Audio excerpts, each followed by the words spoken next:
दोस्तों, मैं आराध्या शर्मा स्वागत करती हूँ आप सभी का आपके अपने YouTube चैनल प्रतिष्ठा एकेडमी 2.0 पर।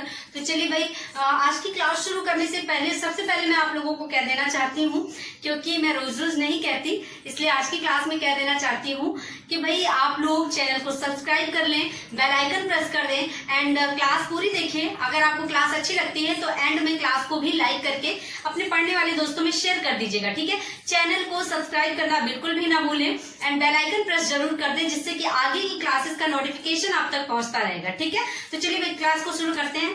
देखिए, आज हमें भारतीय इतिहास को पढ़ना है, जो कि हमारा भारतीय इतिहास का टॉपिक चल रहा था। उसमें हम पुरातत्व संबंधित साक्ष्यों को पढ़ रहे थे, जिसमें से हमने वेदों को पढ़ लिया था। हमारे जो 4 वेद हैं, ऋग्वेद, यजुर्वेद, सामवेद और अथर्ववेद, तो ये चारों वेदों को हमने पढ़ लिया था। आज हमें पढ़ना है विदेशी यात्रियों का विवरण। क्या पढ़ना है? देखिए, पहले तो हमने वेदों से काफी जानकारी ली है, जैसे कि हमारे भारत में जो जानकारियां धर्मों के बारे में एंड गीता वगैरह के बारे में जो भी जानकारी मिलती है वो वेदों से मिलती है, ठीक है। अब यहाँ पर हमने वेदों से जानकारी ले ली। अब यहाँ पर हमें कुछ जानकारियां विदेशी यात्रियों के विवरण से भी मिलती हैं, ठीक है। जैसे बहुत सारे यात्री हैं हमारे भारत में आए, फाहियान हो गए, वेनसांग हो गए, प्लिनी हो गए, तो ये सारे के सारे जो मेगास्थनीज हैं, ये विदेशी यात्री भारत में आए और भारत का भ्रमण किया, यात्रा की, और भारत के बारे में काफी कुछ इन्होंने अपनी अपनी पुस्तकों में लिखा। तो उन सारी चीजों को आज हम जानेंगे। आज हम इन विदेशी यात्रियों के विवरण को पढ़ेंगे, ठीक है। तो चलिए भाई, यहाँ पर हेडिंग डाल लीजिएगा, विदेशी यात्रियों का विवरण। विदेशी यात्रियों का विवरण, ठीक है, विदेशी यात्रियों का विवरण। चलिए, सबसे पहले हम यहाँ पर नाम लिखेंगे हेरोडोटस का। किसका? हेरोडोटस। तो चलिए भाई, ऐसे लिख लीजिएगा पॉइंट वाइज, हेरोडोटस। हेरोडोटस, देखिए हेरोडोटस जो है ना, इनका नाम हमने सबसे पहले क्यों लिखा? क्योंकि हेरोडोटस को इतिहास का पिता कहा जाता है। क्या कहा जाता है? इतिहास का पिता कहा जाता है। तो चलिए भाई, यहां पर लिख लीजिएगा, हेरोडोटस को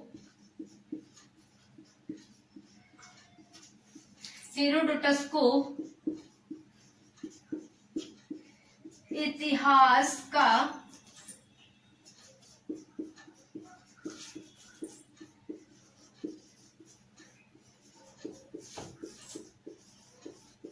ठीक है, हेरोडोटस को इतिहास का पिता कहा जाता है, ठीक है। हेरोडोटस ने एक पुस्तक लिखी, कौन सी? हिस्टोरिका। इन्होंने हिस्टोरिका में 5वीं शताब्दी ईसा पूर्व के भारत और फारस के संबंधों का वर्णन किया, ठीक है।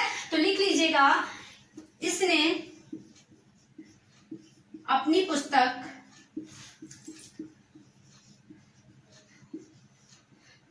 हिस्टोरिका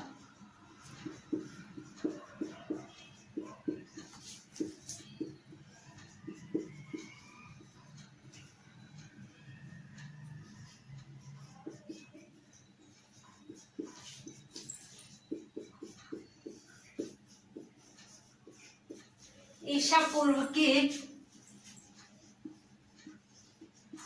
भारत और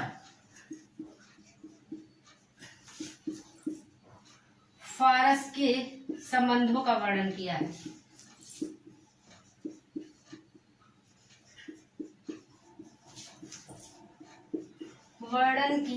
ठीक है।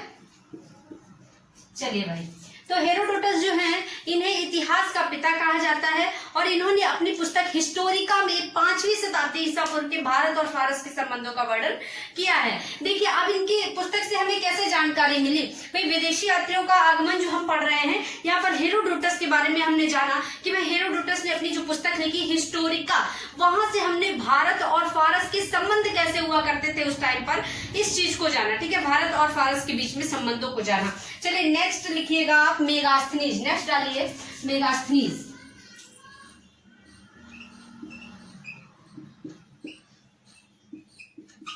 मेगास्थनीज, देखिए भाई, ये जो मेगास्थनीज थे ना, मेगास्थनीज ये सेल्यूकस निकेटर का राजदूत था, ठीक है। आप सभी जानते होंगे कि मेगास्थनीज जो था, ये सेल्यूकस निकेटर का राजदूत था और ये चंद्रगुप्त मौर्य के दरबार में भारत आया था, ठीक है। क्या हुआ क्या था, देखिए 305 ईसा पूर्व सेल्यूकस निकेटर ने क्या किया था, भारत पर आक्रमण किया था। अपना साम्राज्य विस्तार के लिए वो भारत को अपने अंडर में करना चाहता था। तो इसमें वो उसको संधि करनी पड़ी, ना वो जीता और ना हारा, उसको संधि करनी पड़ी। और इस संधि के तहत जो है मेगास्थनीज जो उसका राजदूत था, इसे उसे चंद्रगुप्त मौर्य के दरबार में देना पड़ा। ठीक है, तो यहाँ पर लिखिएगा मेगास्थनीज,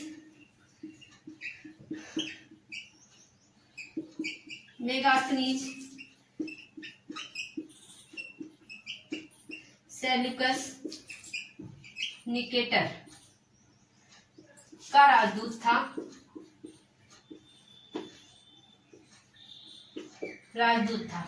ये यूनानी सेनापति भी था। ठीक है, राजदूत था और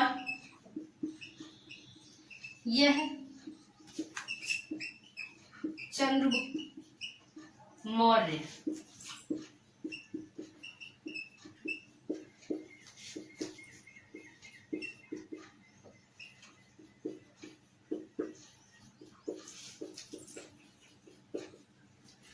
चंद्रगुप्त मौर्य के दरबार में भारत आया था मेगास्थनीज। मैंने बताया आपको क्या रीजन था इसका चंद्रगुप्त मौर्य के दरबार में आने का, क्योंकि सेल्यूकस निकेटर ने जो है भारत पर आक्रमण किया था और इसमें इसको संधि करनी पड़ी। तो अपना राजदूत जो है ये यहाँ पर संधि में होता था ना कि कुछ ना कुछ एक दूसरे को दिया जाता था, संधि कर रहे हैं तो हम दे रहे हैं कुछ ना कुछ। ठीक है, इस तरह से समझौते किए जाते थे। ठीक है, इसने अपनी पुस्तक इंडिका, ठीक है, इंडिका मेगास्थनीज की पुस्तक है। अपनी पुस्तक इंडिका में मौर्य युगीन समाज और संस्कृति का वर्णन किया है, के बारे में लिखा है, के बारे में लिखा, मौर्य युगीन संस्कृति और समाज के बारे में लिखा है। ठीक है, कौन सी पुस्तक है मेगास्थनीज की? इंडिका। ठीक है, याद रखिएगा, पेपर में पूछा जाता है कि इंडिका किसकी पुस्तक है, तो मेगास्थनीज की है। ठीक है, चलिए भाई, अब नेक्स्ट हम देखते हैं टॉलमी। तीसरे नंबर पर हम देखेंगे टॉलमी।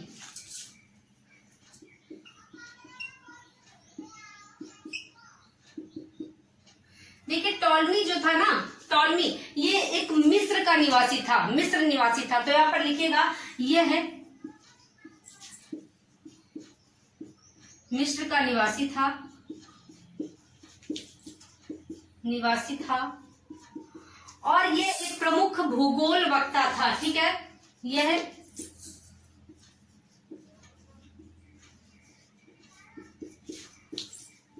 भूगोल वक्ता था। ठीक है, देखिए मेगास्थनीज जो इसने चंद्रमा को पृथ्वी का चक्कर लगाने में जो पूरा टाइम लगता है ना, उस टाइम का इसने निर्धारण किया था। ठीक है, किसने? मेगास्थनीज ने चंद्रमा को पृथ्वी का चक्कर लगाने में जो टाइम लगता है उस टाइम का निर्धारण किया था मेगास्थनीज ने। और देखिए चंद्रमा से पृथ्वी की दूरी जो है ये कितनी है? 3,84,403 किलोमीटर है, ठीक है, 3,84,403 किलोमीटर। तो चंद्रमा को पृथ्वी का एक पूरा चक्कर काटने में जो समय लगता है ना, उसका निर्धारण किया था यहाँ पर टॉलमी ने। ठीक है, ये क्योंकि ये एक भूगोल वक्ता था। टॉलमी के द्वारा लिखी गई पुस्तक कौन सी थी? भारत का भूगोल। ठीक है, तो चलिए भाई देखते हैं, इसको लिख लीजिएगा। टॉलमी ने भारत का भूगोल नामक पुस्तक लिखी। ठीक है, भारत का भूगोल नामक पुस्तक लिखी। चलिए, तो भी टॉलमी के बारे में काफी कुछ आप लोगों ने जान लिया। ये एक मिस्र का निवासी था, एक भूगोल वक्ता था और इसने जो है चंद्रमा को पृथ्वी का जो चक्कर काटने में जितना समय लगता है उसका निर्धारण किया था। और टॉलमी जो है इसने भारत का भूगोल नामक पुस्तक लिखी थी। अच्छा, चंद्रमा को पृथ्वी का एक चक्कर काटने में कितना समय लगता है? तो यहाँ पर इसको समय लगता है 27.3 दिन लगते हैं। ठीक है, 27.3 दिन लगते हैं चंद्रमा को पृथ्वी का एक चक्कर काटने में। ठीक है, और चंद्रमा से पृथ्वी की दूरी जो है वो भी मैंने आपको बता दी है, 3,84,403 किलोमीटर। ठीक है, चलिए भाई, ठीक है, ये तो हो गई टॉलमी की बात। अब आ जाते हैं प्लिनी। नेक्स्ट देखिएगा प्लिनी।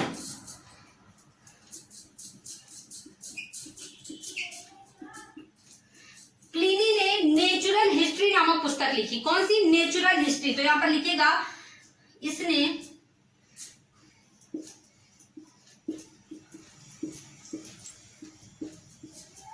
नेचुरल हिस्ट्री नामक पुस्तक लिखी। ठीक है, नेचुरल हिस्ट्री नामक पुस्तक लिखी। और इस पुस्तक में इसने किन चीजों के बारे में वर्णन किया? तो इस पुस्तक में इसने तत्कालिक पशुओं, पेड़ पौधों, जंतुओं, खनिज पदार्थों आदि के बारे में वर्णन किया है। तो लिखिएगा इसने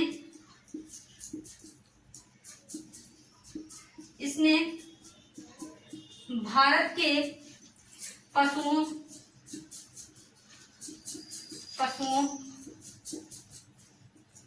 पेड़ पौधों, जंतुओं, खनिज पदार्थों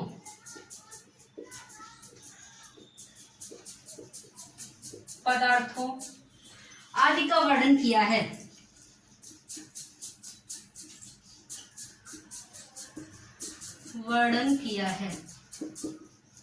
ठीक है, आई बात समझ में? समझ गए? तो भाई प्लिनी ने जो है नेचुरल हिस्ट्री नामक पुस्तक लिखी और इसमें इसने भारत के पशुओं, पेड़ पौधों, खनिज पदार्थों, जंतुओं आदि के बारे में वर्णन किया है। चलिए नेक्स्ट आगे देखते हैं। तो यहाँ तक समझ में आ गया हेरोडोटस, मेगास्थनीज, टॉलमी और प्लिनी। ठीक है, नेक्स्ट देखते हैं फाहियान। इसको रफ कर देते हैं, आगे बढ़ते हैं। तो इस तरह से देखिए, जैसे कि हेरोडोटस ने जो पुस्तक लिखी वहां से हमने भारत फारस के संबंधों के बारे में जाना। मेगास्थनीज ने जो पुस्तक लिखी उससे जो है हमने जाना कि भाई यहाँ पर मौर्य युगीन संस्कृति कैसी थी, उस समय पर मौर्य का जो शासन चल रहा था वो किस प्रकार का था। उसके बाद टॉलमी ने जो पुस्तक लिखी उससे हमने जाना कि भाई चंद्रमा को जो है पृथ्वी का चक्कर, मतलब चंद्रमा और पृथ्वी के बारे में, ब्रह्मांड के बारे में जान रहे हैं हम यहाँ से। इसके बाद प्लिनी ने जो पुस्तक लिखी वहां से हमने भारत के पेड़ पौधों, जंतुओं, खनिज पदार्थों आदि के बारे में जाना कि उस टाइम पर क्या चीजें कैसे हुआ करती थी। ठीक, तो इन विदेशी यात्रियों के विवरण से देखिए हम कितनी सारी चीजों के बारे में जानकारी ले रहे हैं, है ना। चलिए नेक्स्ट देखते हैं फाहियान। डालिएगा फाहियान।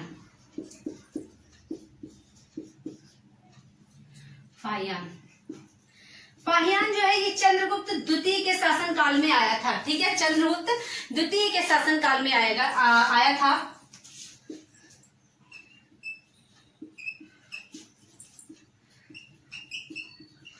द्वितीय के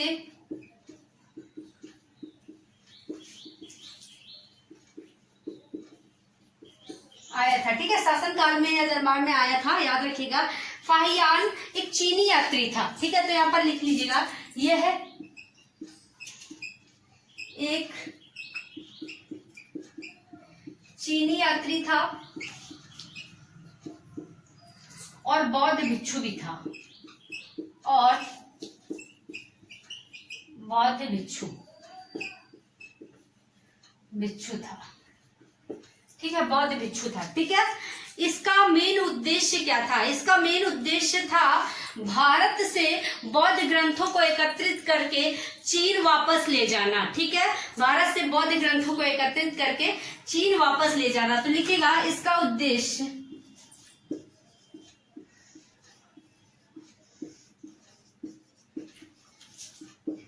भारत से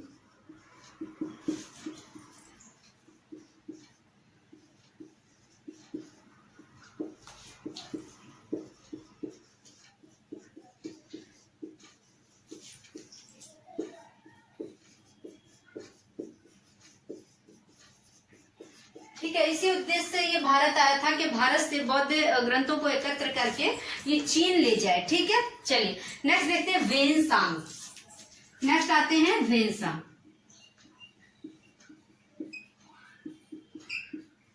वेनसांग, चलिए भाई, ये भी वेनसांग भी एक चीनी बौद्ध यात्री था, चीन से आया था और ये बौद्ध भिक्षु था। ठीक है, लिखेगा यह एक चीनी बौद्ध भिक्षु था।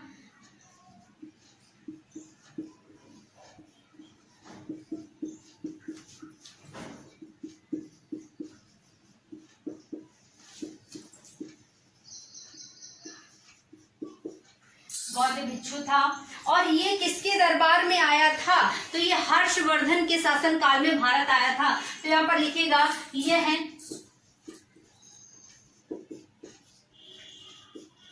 हर्षवर्धन के शासन काल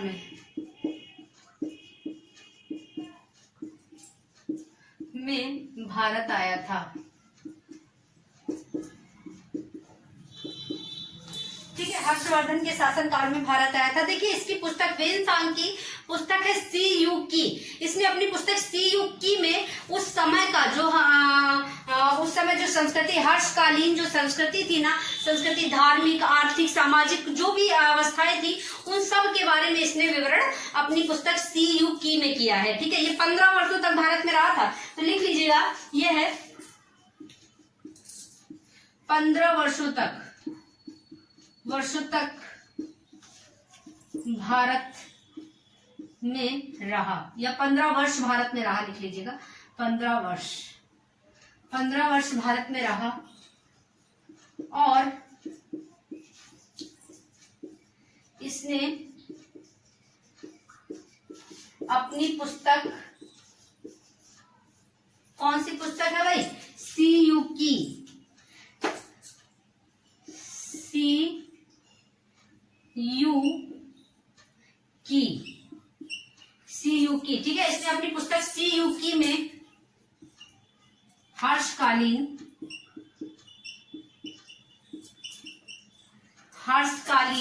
सामाजिक, आर्थिक, राजनीतिक अवस्थाओं का वर्णन किया है। अवस्थाओं का वर्णन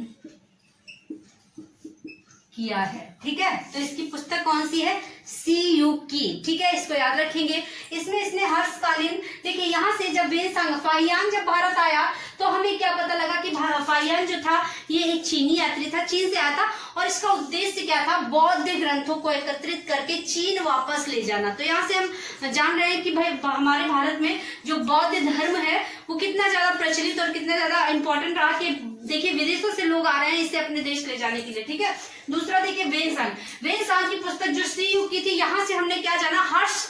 हर्षवर्धन के जो समकालीन जो समाज था उसके बारे में हमने जाना कि भाई हर्षवर्धन का शासनकाल, उस समय की सामाजिक प्रकृति कैसी हुआ करती थी। इन सारी चीजों के बारे में हमने वेनसांग के द्वारा जाना, वेनसांग की पुस्तक के द्वारा जाना। नेक्स्ट देखिएगा अल-बरूनी।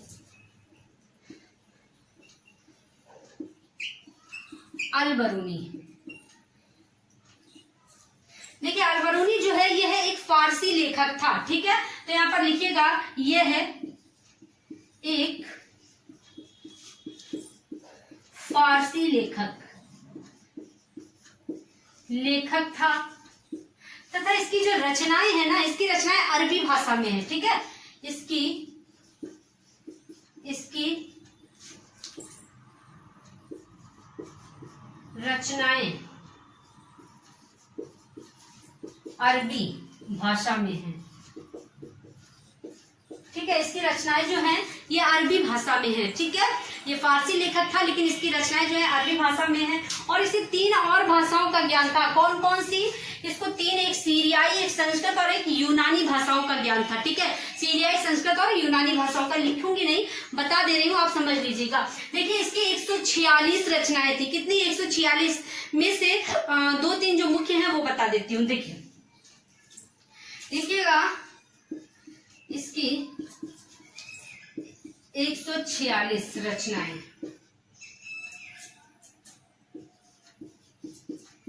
रचनाएं हैं, ठीक है, जिनमें से देखिए जो मुख्य हैं, जो पूछी जाती हैं आपके पेपर में, वो देख लीजिए। नंबर 1 किताबुल हिंद, किताबुल, इसी तरह से लिखिएगा हिंद, किताबुल हिंद, ठीक है। नंबर 1 ये पूछी जाती है आपसे कि किताबुल हिंद किसकी रचना है, अल-बरूनी, ठीक है, या अल-बरूनी की रचना कौन सी है, तो किताबुल हिंद वहां पर दिया होगा। नंबर 2 तारीख ए हिंद, तारीख ए हिंद, इसी तरह से लिखेंगे, ठीक है, तारीख ए हिंद।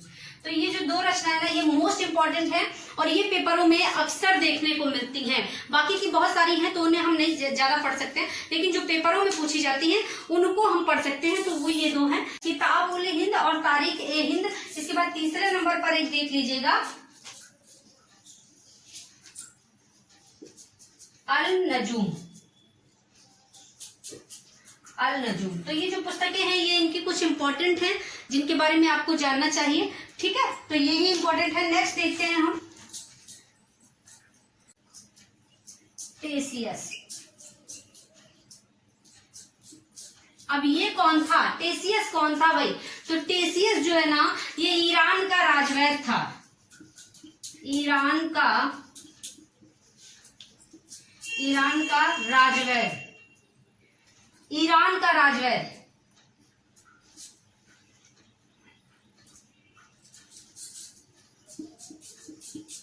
ईरान का राजवैद, ठीक है। टेसियस जो था ये ईरान का राजवैद था, ठीक है। चलिए भाई, तो ये हमने जान लिया है। पहले हमने वहां से हेरोडोटस, मेगास्थनीज, टॉलमी, प्लिनी आदि के बारे में जाना। फिर यहाँ पर फाहियान, वेनसांग, यहाँ से हमने जाना बौद्ध धर्म के बारे में। एंड वेनसांग से हमने जाना हर्षवर्धन, हर्षकालीन जो समाज संस्कृति कैसी हुआ करती थी। इसके बाद हमने जाना अल-बरूनी के बारे में और इसके बाद टेसियस के बारे में। चलिए, तो आज हमारा ये विदेशी यात्रियों का जो विवरण है ये टॉपिक कंप्लीट होता है।